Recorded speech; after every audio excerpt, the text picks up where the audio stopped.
In this video, I'm going to teach you how to add a right sidebar in WordPress theme. So in order to create a right sidebar, the first thing you need to do is to head over and then sign up for an account first if you do not have it onto the WordPress website, which is wordpress.com. You can click onto this Get Started right here in order to sign up if you don't have an account yet, and then head over and create your own website.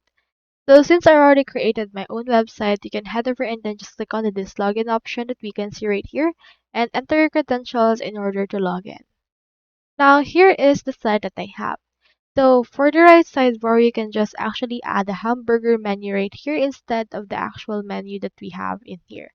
So when you click onto this menu, you can click onto these three dots and you can head over and then delete it altogether.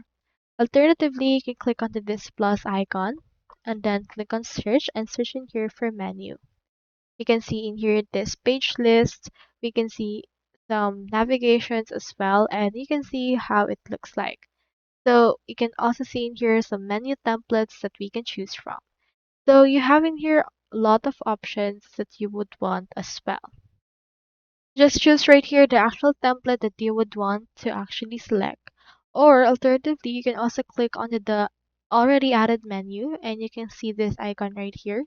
Just click on this header navigation option and you can transform this from columns to details, and you can see in here the preview as well, and also you can choose group into this. So when you click onto this group, this will change into a group right here. If not, you can head over and change it into another thing in order to transform it. Click on this and then just make it details. And in here you can see this summary for that. For example, let's name this menu. And then what this will do is this will utilize this arrow icon right here in order to open a drop down for the right sidebar of your menu.